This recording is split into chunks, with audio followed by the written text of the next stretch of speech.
23 सितंबर को आपको पता था कि जो बताया मैंने होटल रॉयल लिविंग बेंगलुरु में एक ये सर्विस अपार्टमेंट है, वहां दो लोग दोपहर को पहुंचते हैं। एक 19 साल की लड़की जो असम की रहने वाली बेंगलुरु में जॉब करती है, माया गोगोई डेका, और एक 21 साल का लड़का आरव हनोई जो केरल का रहने वाला है। ये लोग वहां जाते हैं एक दिन के लिए, होटल उन्होंने बुक किया था, लेकिन फिर एक एक करके वो 3 दिन बढ़ा देते हैं। तो 23, 24, 25, 26 की सुबह आरव उस होटल से निकल जाता है और वो सारी सीसीटीवी फुटेज मैंने आपको दिखाई थी, और उसके बाद वो गायब। बाद में पुलिस की टीम पहुंचती है होटल के कमरे में और अंदर से वो लाश मिलती है लड़की की, जिससे अब बदबू आनी शुरू हो गई थी, और उसी से अंदाजा हो गया था कि लाश कम से कम 2 दिन पुरानी है। अब सवाल यह था कि एक लड़का उसी रूम में बंद है और 2 दिनों तक बंद है और उस लाश के साथ बंद है। उन तमाम बदबू को झेलने के बावजूद वो रूम से बाहर क्यों नहीं निकला, और फिर जब निकला तो फिर ऐसा भागा कि पुलिस के हाथ नहीं लगा। अब पुलिस को सबसे पहले तो उसकी तलाश करनी थी कि आखिर क्या वजह थी कि वो एक लाश के साथ 2 दिन तक एक होटल के कमरे में बंद है। और बेंगलुरु पुलिस के लिए केस एक चैलेंज भी, इसलिए कि बेंगलुरु में आजकल क्राइम अगेंस्ट वुमेन या इस तरह की चीजें, वारदात कई ऐसी हो गई, तो बेंगलुरु के शहर, वहां के रहने वाले लोग और वहां की पुलिस हर एक को बेचैन करने वाली चीज थी। तो इस केस की तफ्तीश के लिए बेंगलुरु पुलिस ने 3 स्पेशल टीमें बनाई। एक टीम का काम यह था कि चूंकि ये लड़का केरल का रहने वाला था तो इसको केरल भेजा जाए, तो पुलिस की टीम केरल पहुंची। दूसरी टीम ये थी कि इसके कुछ जानकार, कुछ जानने वाले नॉर्थ कर्नाटक में कहीं रहते हैं और ये नॉर्थ कर्नाटक की तरफ जा सकता है, तो दूसरी टीम को नॉर्थ कर्नाटक की तरफ भेजा गया। बची तीसरी टीम, तो उसकी जिम्मेदारी ये थी कि तुम इलेक्ट्रॉनिक एविडेंस कलेक्ट करो। अब इलेक्ट्रॉनिक एविडेंस के नाम पर ये कि उसके बैंक अकाउंट है, तो कहीं उसने कोई पैसे विड्रॉ तो नहीं किए, उसका मोबाइल कहाँ एक्टिव है, बंद है या चालू है, उसका लोकेशन क्या है। तो ये 3 टीमें अब काम पर लग गई। लेकिन मुश्किल ये थी कि आखिरी बार 26 नवंबर को तो सुबह 8 करीब 35-40 की बात होगी, जब उसने अपने मोबाइल को ऑन किया और आखिरी बार एक मोबाइल ऐप से एक कैब बुक किया था, और वो कैब रेलवे स्टेशन के लिए था बेंगलुरु। अब उस कैब को भी पुलिस ने ढूंढ निकाला, कैब वाले से पूछताछ हुई तो पता चला कि हाँ, उसने उसको रेलवे स्टेशन पर ड्रॉप किया था। अब इसके बाद मोबाइल बंद, अब पुलिस इंतजार कर रही है मोबाइल के ऑन होने का, बाकी अपने तमाम लोग तो लगे ही हुए। 2 दिन बीत गए, पुलिस के हाथ खाली, कोई जानकारी नहीं। यानी 26 को वो भागा और अब 28 नवंबर की तारीख आ गई थी। 28 नवंबर को भी आरफ का कुछ अता पता सुराग नहीं, घर वालों से कांटेक्ट नहीं किया। तो फिर वो कहाँ है, पुलिस मोबाइल के चक्कर में कि शायद ऑन करे। इत्तेफाक से 28 नवंबर को उसने मोबाइल ऑन किया। जैसे ही किया तो फिर उसके जो पिछले सारे रिकॉर्ड्स थे जो मूवमेंट के, वो पता चले। तो पता ये चला कि बेंगलुरु से 26 नवंबर की सुबह जब वो निकला तो रेलवे स्टेशन तो गया, और वहां से उसने एक ट्रेन पकड़ी।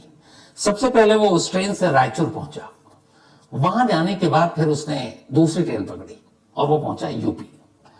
अब फिर एमपी पहुंचा, फिर एमपी से यूपी पहुंचा, और यूपी में कई शहरों से होते हुए आखिर में पहुंचा बनारस, यानी कि वाराणसी।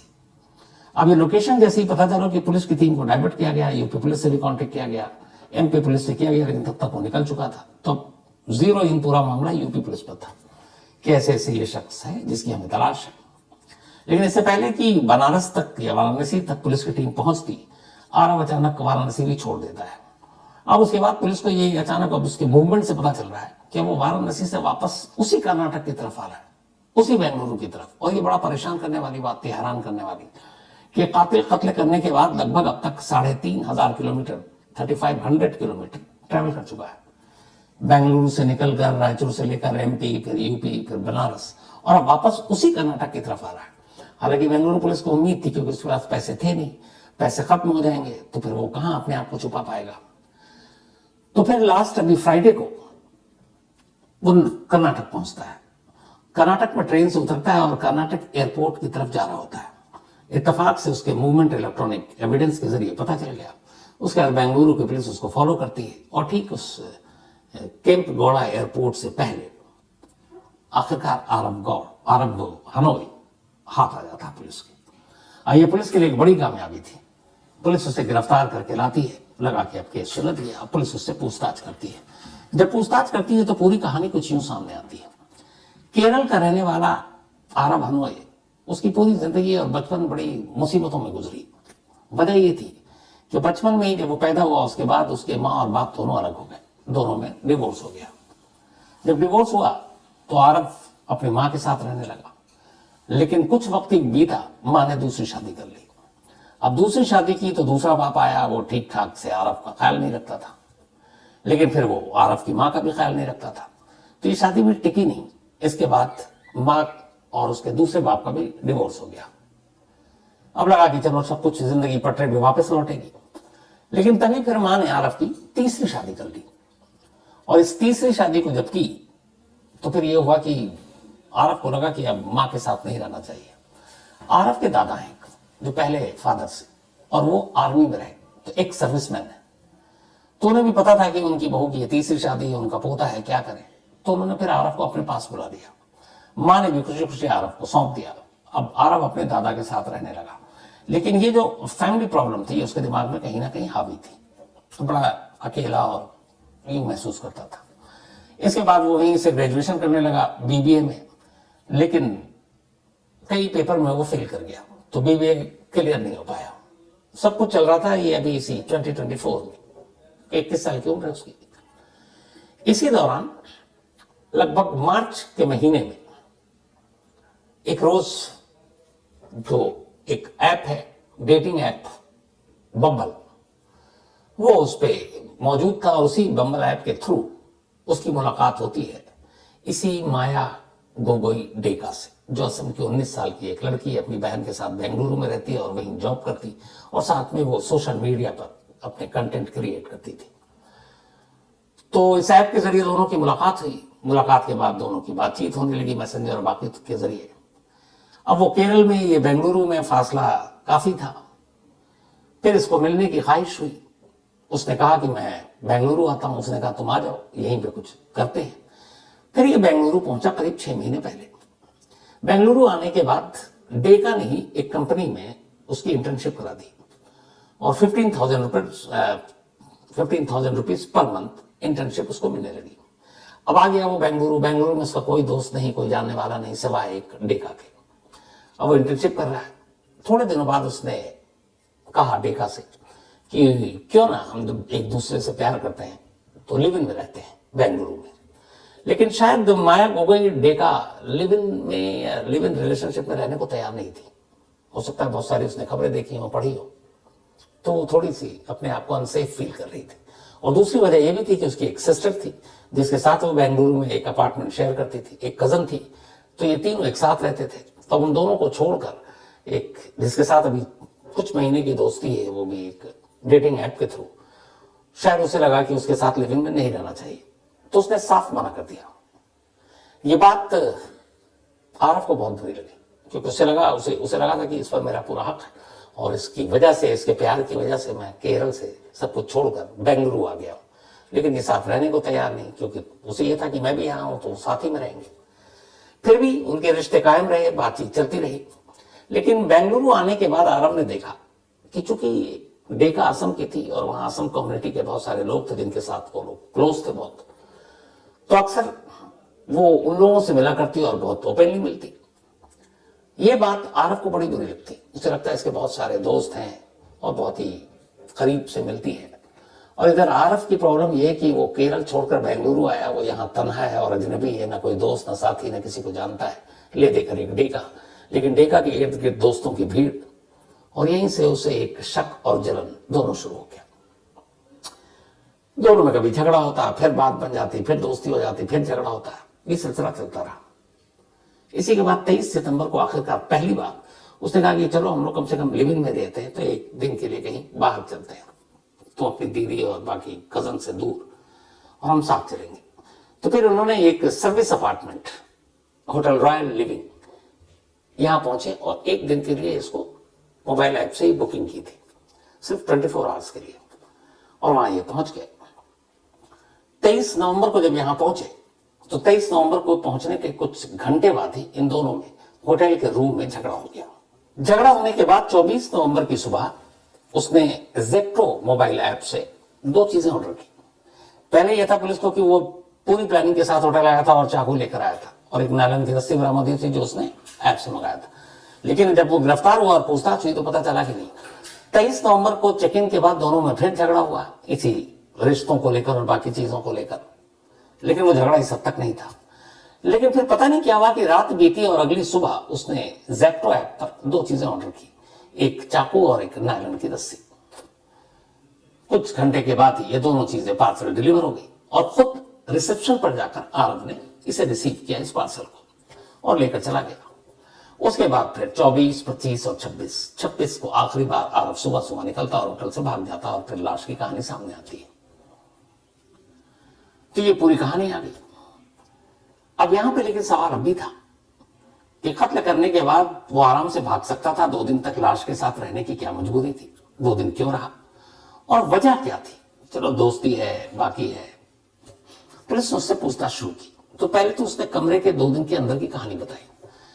उसने कहा कि यह कत्ल 24 नवंबर को ही किया था और चाकू से किया था और उसने अंधाधुंध चाकू के वार किए 10 से ज्यादा, उसके कंधे पर, सीने पर, सर पर, और फिर बिस्तर लहूलुहान। थोड़ी देर के बाद उसे एहसास हो गया कि वो मर चुकी है। जब उसे लगा तो उसके बाद वो आराम से उसी रूम में उस बेड के करीब बैठा। फर्श पर भी खून है, बेड पर भी ब्लड है। उसे खून साफ करने की कोई कोशिश नहीं की जो फर्श पर भी है।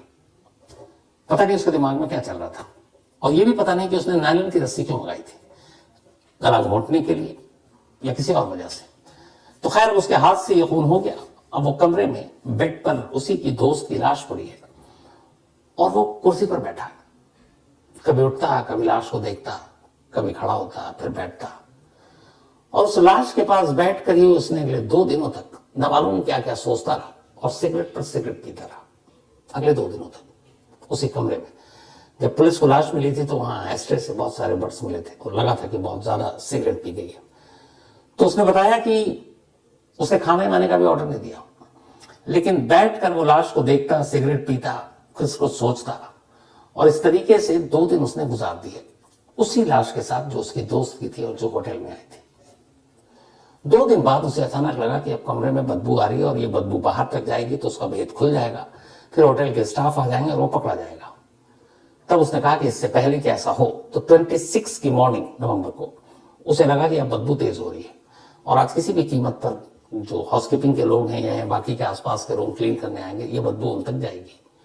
तो उसे लगा कि अब भागना चाहिए और 26 की मॉर्निंग को करीब 8, सवा 8 बजे वो उस कमरे से निकलता है, लेकिन इतना बेफिक्र कि कमरे का दरवाजा बंद भी नहीं करता है।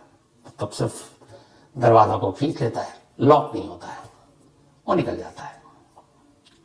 अब ये पूरी कहानी सामने आ गई। अब पुलिस ने उससे पूछा कि ठीक है, तुम 2 दिन तक कमरे में रहे, तुम ये कहानी सुनाई, लेकिन ये बताओ कि तुमने कत्ल क्यों किया। जो डीसीपी ईस्ट है बेंगलुरु के, देवा राजा, उन्होंने बताया कि जब भी पूछताछ हुई, फ्राइडे से आज मंडे है, लगभग 3 दिन हो गए, वो सारी कहानी, सारी चीजें बड़े प्यार से एक्सेप्ट कर रहा है।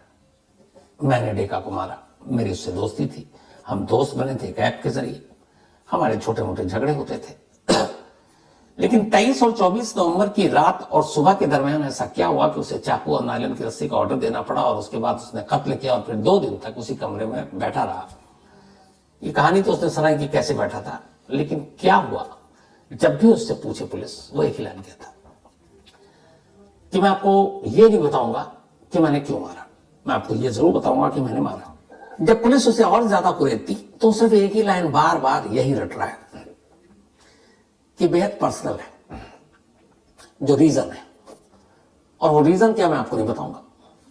मैंने कत्ल किया, मैं एक्सेप्ट कर रहा हूं, आपने मुझे पकड़ लिया, जो सजा होगी मैं भुगत लूंगा, लेकिन मैंने मारा क्यों वो वजह मैं आपको नहीं बताऊंगा और मैं किस दुनिया में किसी को नहीं बताऊंगा। अब पुलिस के लिए भी है ना कि भाई आपको तो मोटिव शो करना पड़ेगा। तो पुलिस के लिए चैलेंज है कि इस मोटिव का पता लगाए, असली मोटिव क्या था, क्योंकि अभी तक सिर्फ कहानी है कि चलो दोस्ती थी, दूसरे लड़कों से उसके साथ जेलस, ये सारी चीजें तो हो गई। लेकिन 23 और 24 को वो जो कत्ल हुआ, क्योंकि अब एक नई थ्योरी आ गई कि होटल जाने के बाद इसने ऐप से चाकू मंगाया, इसका मतलब है कि पहले से प्लानिंग नहीं थी, वरना वो चाकू लेकर होटल जाता। तो जो कुछ हुआ 23 को होटल चेक इन करने के बाद हुआ, इसका मतलब है कि फिर ये प्री प्लान नहीं, जो कुछ हुआ अचानक हुआ। तो ये अचानक क्या हुआ, अगले 16 से 20 घंटों के अंदर उस होटल में चेक इन करने के बाद जब भी पूछा जा रहा है उसका एक ही लाइन है, दिस इज पर्सनल, ये मेरा पर्सनल मैटर है और मैं कत्ल की वजह नहीं बताऊंगा। बेंगलुरु पुलिस के सामने दिक्कत यही है कि अगर वो यही रटता रहा तो फिर मोटिव कहां से लाएंगे। लेकिन जो डीसीपी हैं वहां के, उन्होंने कहा कि अभी हमारे पास उसकी पुलिस रिमांड है और अभी वक्त है पुलिस रिमांड में, तो हमें उम्मीद है कि हम उससे जो भी मोटिव है वो उगलवा लेंगे। लेकिन बेंगलुरु पुलिस अब तक, चूंकि उन्होंने इंट्रोगेट किया है, उनका कहना है कि जो हमारे हिसाब से वही है कि इस कत्ले के पीछे जो वजह है, जो मोटिव है, वो है शक ये कि डेका के इर्द गिर्द बहुत सारे लड़के थे उसी के अपने होम टाउन के, और शायद उनके साथ करीबी थी और ये बात उसे गवारा नहीं था और पसंद नहीं थी, और इसी वजह से उसने डेका को मारा। ये अब तक की पुलिस की जो शुरुआती इन्वेस्टिगेशन है वो ये कहती है। लेकिन कातिल कहता है कि मैं वजह बताऊंगा नहीं क्योंकि ये मेरा पर्सनल मैटर है। अब पर्सनल मैटर कब खुलता है, वो क्या पता था वाकई ये सिर्फ जलन और जेलस की वजह से कत्ल हुआ, ये इस कहानी की सच्चाई, इस कहानी के साथ इस कुछ और है। हो सकता है पुलिस रिमांड खत्म होने से पहले ये चीजें सामने आ जाए। तो आज कहानी में फिलहाल इतना ही।